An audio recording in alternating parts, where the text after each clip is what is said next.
Hello hi అండి, అందరికీ నమస్కారం. నేను మీనాట్ షెడ్ని. నేను యూట్యూబ్ ఛానల్ రన్ చేయడం జరుగుతుంది. మీరు నన్ను చూసే ఉంటారు. నేను మిర్చి రేట్లు, అలాగే మిరపతోటలు ఏ కాయలు, ఏ విత్తనం బాగుంది, ఏ మిరపతోట బాగుంది, ఏ ఊర్లో ఎక్కడ ఎక్కువ పండిస్తున్నారు, దిగుబడులు ఎలా వస్తున్నాయి అనేసి అయితే నేను యూట్యూబ్ ఛానల్లో వీడియోలు పెట్టడం జరుగుతుంది. ఈరోజైతే మనం ఇక్కడ ఒక మిరపతోటలో మిరప కళ్ళంలో ఉన్నాము. చూడండి మిరపకాయలు ఇక్కడ రాసులు కుప్పలు ఎలా కనిపిస్తున్నాయో.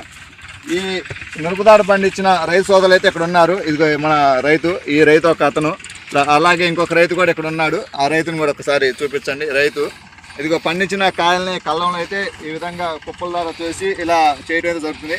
మనం ఇప్పుడు ఈ రైతుతో మాట్లాడదాము.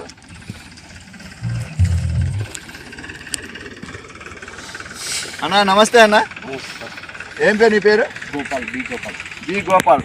చూసాం కదా రైతు సోదరులారా, మీ తోటి రైతు బి గోపాల్ వచ్చేసి అతను మిరపతోట పండించే రైతు. అతను మిరపతోట పండించాడు కదా, ఈ మిరపకాయల రేట్ల మీద అతను అడుగుదాం. అతని అభిప్రాయం ఏందో, అసలు ఎట్లా, ఎంత దిగుబడి, అంటే పెట్టుబడి ఎంత ఖర్చు అవుతుంది, ఒక ఎకరానికి పెట్టుబడి ఎంత, దిగుబడి ఎంత వస్తుంది, మార్కెట్లో రేట్లు ఏ రేట్లు కొంటున్నాయనేసి అయితే ఈ గోపాల్ ద్వారా మనం తెలుసుకోవడం జరుగుతుంది. మీరు ఎక్కడ వీడియోని స్కిప్ చేయొద్దు, పూర్తిగా చూడండి. మీకు కనుక మన వీడియో నచ్చితే ఒక లైక్ చేయండి. మీరు మాతో ఏదైనా చెప్పాలనుకుంటే కామెంట్ చేయండి. మీరు ఎప్పటికీ మన ఛానల్ని సబ్స్క్రైబ్ చేసుకోకపోతే ఇప్పుడే వెంటనే సబ్స్క్రైబ్ చేసుకోండి. నమస్కారం సార్ గోపాల్ గారు. ఎన్ని ఎకరాలు వేసారు మిరపతోట మీరు? 6 ఎకరాలు వేసారు. ఎలా ఉంది మిరపతోట, దిగుబడులు ఎలా ఉన్నాయి? మామూలుగా అంటే ఎన్ని క్వింటాలు దిగుబడి వస్తుంది? 10 క్వింటాలు. 10 క్వింటాలేనా? అదేం చాలా తక్కువ చెప్పారు. అంటే 10 క్వింటాలు రావడం లేదు. నల్ల బ్లాక్ టెస్ట్ వలన అది టోటల్ ఇది అయిపోతుంది. మోడం మూసుకున్నప్పుడు, క్లైమేట్ చల్లగా అయినప్పుడు, బ్లాక్ తీవ్రత, నల్ల తీవ్రత ఎక్కువైనప్పుడు కూడా ఎలాంటి ఎదుగుదల ఉండదు. ఏ మందు కొట్టినా ఎండ 35 డిగ్రీలు ఎండ దాటిందంటే నువ్వు మందు కొట్టాల్సిన పని లేదు ఆ ట్రిప్స్కి. దానివల్ల మాకు పెట్టుబడులు పెరిగిపోతున్నాయి తప్ప దిగుబడులు రావడం లేదు. ఈ బ్లాక్ ట్రిప్ కారణంగా దిగుబడి తగ్గిందంటారు. మీరు 6 ఎకరాలు సొంత పొలమా, కౌలుకి వేసారా? కౌలుకి వేసాను. కౌలు ఎంత ఎకరం? ఎకరం 20,000 వరకు. ఎకరం 20,000 వరకు. ఎంత వరకు ఉంది అంటే స్టార్టింగ్ 20,000 లేకపోతే స్టార్టింగ్ 20,000, హైయెస్ట్ 40,000 వరకు ఉన్నాయి. 40-45 వరకు కూడా 45,000 వరకు ఉంది. 20,000 నుంచి 45,000 వరకు. మీరు తీసుకున్న పొలం ఎంత కౌలు? నేను తీసుకున్న పొలం 20,000. 20,000. మీకు 10 క్వింటాలు దిగుబడి అంటున్నారు. అసలు మిరపతోటకి పెట్టుబడి ఎంత అయింది, ఏంటి అసలు మిరపతోట ಎಷ್ಟು పెట్టుబడి ఎంత అయింది? 2 లక్షల దాకా వస్తుంది. కరెక్ట్గా ఫస్ట్ నుంచి 10 వరకు ఎకరానికి 2 లక్షల వరకు వస్తుంది. చూసాం కదా రైతు సోదరులారా, మన గోపాల్ గారు చెప్పే మాటల్లో, 1 ఎకరం మిరపతోటకి విత్తనం నాటిన దగ్గర నుంచి కాయ అమ్ముకునేదాకా, అంటే తాలుగా ఏరి కుప్ప పోసేదాకా 1 ఎకరానికి 2 లక్షల రూపాయలు అయితే ఖర్చు వస్తుంది. మీరు 2 లక్షల రూపాయలు ఖర్చు అంటున్నారు, మరి దిగుబడి చూస్తే 10,000 అంటున్నారు. అసలు మార్కెట్ రేట్ ఎట్లా ఉంది? మార్కెట్ రేటు నిన్న మన వరకు 8,000 9,000 ఉండే, ఇప్పుడు 2-3 రోజుల 10,000 11,000 వరకు పోతుంది. ఈ లెక్కన మీరు చెప్పేదాని ప్రకారం చూసుకుంటే 10 క్వింటాలు కాసినాయి కానీ ఏముంది, ఏం రూపాయి మిలిగేది కాక మేమే మళ్ళీ ఎదురు కట్టేది ఉంటుంది. ఇంకా ఈ లెక్కన ఎకరానికి 1,00,000 పైన ఖర్చు దండగా వస్తుంది కదా. దండగానే పనే. మరి ఇలా దండగా వస్తే ఎట్లా మీకు వ్యవసాయం? ఈ వ్యవసాయం ఎట్లా అంటే, ఇప్పుడు ఒక ఉద్యోగం చేస్తాడు, ఒక వ్యాపారం చేస్తాడు, ఆయన ఈ రోజు తెలుస్తుంది నష్టం ఏందని. మాకు రైతు ఫస్ట్ ఇతరం నుంచి రూపాయి కాదు, లక్షలు చల్లుతూ అమ్ముకునేటప్పుడు ఒక్కొక్క రూపాయి ఎంచుకోవాల్సిందే మేము. అప్పుడు తెలుస్తుంది మాకు నష్టం వచ్చేది, మిలిగేది, పోయేది అంతా. ఈ పరిస్థితి ఈ సంవత్సరం వచ్చిందా, గతంలో ఏమన్నా వచ్చిందా ఇలాంటి పరిస్థితి? 10 క్వింటాలు దిగుబడి, 10,000 రూపాయల రేటు ఈ సంవత్సరమైనా గతంలో ఏమన్నా ఉందా? తగ్గుతూ వస్తుంది. గతంలో బాగుండేది. ఇప్పుడు ఒక 4 సంవత్సరాల నుంచి, పోయిన సంవత్సరం 15 క్వింటాలు వచ్చింది, ఈ సంవత్సరం 10కే వచ్చింది. నెక్స్ట్ సంవత్సరం వస్తుందా రాదో కూడా తెలియదు మిరపేయడానికి.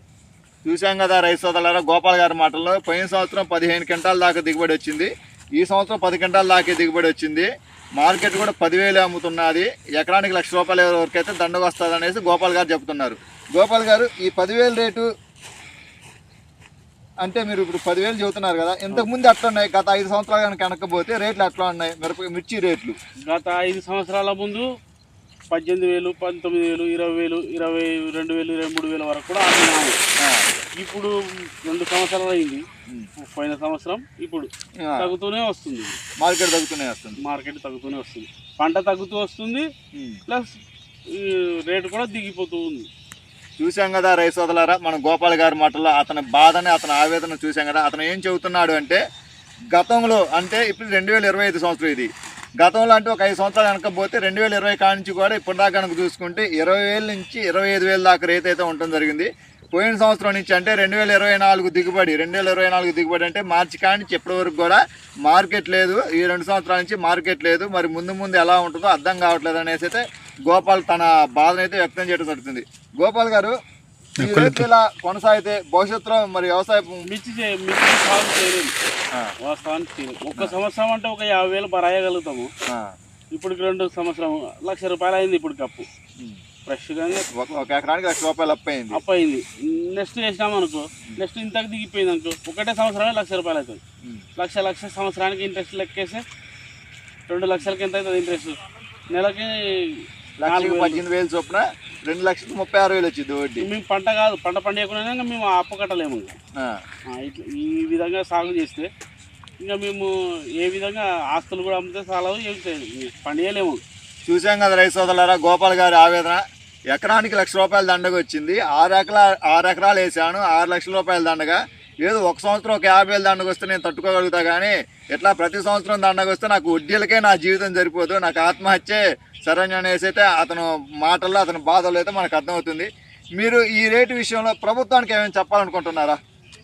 ప్రభుత్వం గిట్టుబాటు ధర కల్పిస్తే చాలు. మాకు లక్షలు మిలగాలని ప్రభుత్వాన్ని కోరుతలేము, కానీ మాకు అప్పులు కాకుండా రేటు కల్పిస్తే చాలు, అంతే. చూసాం కదా మన గోపాల్ గారు చెప్పడం జరుగుతుంది. మాకు గిట్టుబాటు ధర అంటే పండించిన పంట మేము నష్టపోకుండా, అంటే మేము అప్పుల పాలు కాకుండా ఆ పెట్టుబడి అయినా సరే అంతవరకైనా మాకు గిట్టుబాటు ధర కల్పించమని అయితే అతను అడగటం జరుగుతుంది. మీరు ఈ వీడియో చూస్తున్న రైతు సోదరులందరూ కూడా ఈ వీడియోని షేర్ చేయండి. ఈ వీడియో షేర్ చేయమని నీ కోసం నా కోసం నేను అడగట్లా, మన రైతు సోదరులందరి కోసం నేను షేర్ చేయమని అడుగుతున్నాను.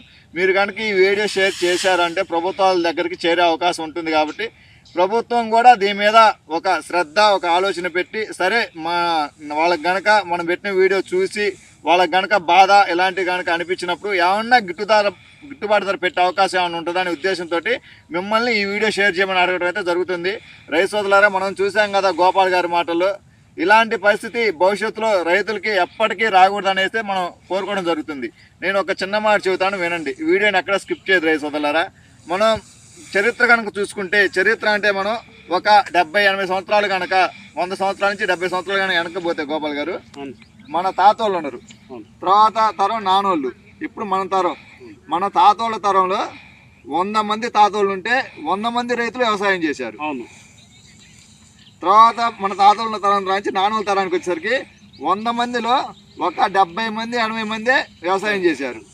ఒక 20 మంది వ్యాపార రంగంలోనూ ఉద్యోగ రంగంలోకి వెళ్ళిపోయారు. ఇప్పుడు మన తెలంగాణకు చూసుకుంటే, ఇప్పుడు తెలంగాణకు చూసుకుంటే కనీసం 100కి 30% కూడా లేదు రైతులు. యువ రైతులు అనేవాళ్ళు 100కి 30 మంది కూడా లేరు. యువ రైతులు ఊరికి వచ్చేసి ఒక 10% కూడా లేరు. అందరూ ఉద్యోగం అని చెప్పేసి ఏదో ఒక ఉద్యోగం చేయటం, ఏదో ఒక వ్యాపారం, లేకపోతే విదేశాలకే సెట్ చేస్తున్నాం. ఇప్పుడే ఇలా ఉంటే రేపు మన తర్వాత మన వెనకాల వచ్చే మన పిల్లల భవిష్యత్తు కనుక చూసుకుంటే వ్యవసాయం చేసే రైతు అనేవాడు కరువైతుడు. ఖచ్చితంగా కరువైతుడు. అవునా కాదా? మనం చరిత్రలో చెప్పాల్సింది వస్తుంది, పలానా మా దేశంలో రైతులు ఇట్లా పండించేవారని చెప్పే పరిస్థితి కల్పిస్తుంది. ఇప్పుడు మనం మాట్లాడుకుంటున్నాం చూడు, 100 సంవత్సరాల క్రితం మన తాతలు వ్యవసాయం చేసినారు, 100 మంది ఉంటే 100 మంది వ్యవసాయం చేసినారు, తర్వాత మన నాన్నోళ్ళు వ్యవసాయం చేసినారు, తర్వాత మన వెనకాల తరం మనం ఏం చెప్పదలుచుకుంటాం అంటే 100 ఏళ్ల క్రితం మా తాతలు వ్యవసాయం చేసినారు, తర్వాత మన నాన్నోళ్ళు వ్యవసాయం చేసినారు, ఇప్పుడు వ్యవసాయం లేదనేసి, అంటే వ్యవసాయం అంత దండగలో కూరకపోతుందని ఉద్దేశం. మనం చెప్పేది ఏంటంటే వ్యవసాయం రాను రాను రాను దండగ్గా మారిపోతుంది అనే దానికి ఇది ఒక ఎగ్జాంపుల్ మీకు తెలియజేయడం అవుతుంది. అయితే దేశ ఆర్థిక వ్యవస్థ దేని మీద ఆధారపడి ఉందా అంటే ఎక్కువ వ్యవసాయ రంగం మీద ఆధారపడింది. ఏమంటారు మీరు? వ్యవసాయం లేనిది ప్రతి మనిషికి నోట్లోకి వీలు పోదు సార్. వ్యవసాయం లేకుండా ఏది డబ్బులతో వ్యవసాయం లేకుండా పండించకుండా డబ్బులతో కడుపు నింపుకోలేము. వ్యవసాయం లేకపోతే లేదు కదా. దేశానికి రైతు వెన్నెముక అంటారు, కానీ ఆ వెన్నెముకకి ఏం సపోర్ట్ లేదు. మనం విన్నాం కదా గోపాల్ గారి మాటలో, దేశానికి వెన్నుముక ఎవరాయా అంటే రైతు. మనం ఇక్కడ ఒక మాట చెప్పుకోవాలా, దేశానికి వెన్నుముక ఎవరాయా అంటే రైతు. రైతుతో పాటు ఇంకొక వ్యక్తి ఉన్నాడు. ఎవరాయా అంటే మన దేశ సరిహద్దుల్లో కాపలా కాసే జవాను. అక్కడ జవాను ఇక్కడ రైతు కనుక లేకపోతే మనం ఈ భూమి మీద బతకడం అనేది దాదాపుగా కష్టమే. ఇక్కడ రైతు సంతోషంగా లేకపోతే పంట పండించలేడు, పంట పండించలేకపోతే తినడానికి తిండి దొరకదు, తినడానికి తిండి దొరికినప్పుడు రైతు పండించడం ఆపేసినప్పుడు తినడానికి తిండి దొరికినప్పుడు ఏం చేస్తారు, చనిపోవడం జరుగుతుంది. అలాగే సరిహద్దులో జవాన్ కనుక కాపలా కనుక కాయకపోతే శత్రు దేశాల వల్ల మనకి ప్రమాదం ఏర్పడుతుంది. కాబట్టి భారతదేశానికి వెన్నుముక ఎవరంటే ఇద్దరు. ఫస్ట్ స్థానం రైతు, దాని తర్వాత స్థానం జవాను. వీళ్ళిద్దరు కనుక సంతోషంగా సక్రమంగా హ్యాపీగా ఉంటేనే దేశం ముందడుగులోకి వెళ్తుంది అనేసి అయితే మనం చెప్పడం జరుగుతుంది. ఏమంటారు గోపాల్ గారు మీరు? కరెక్టే సార్. రైతు కనుక లేకపోతే కష్టం. 5 ఏళ్ళు నోట్లోకి పోవాలి అంటే రైతు 5 ఏళ్ళు భూమిలోకి పోతేనే, లేకపోతే లేదు.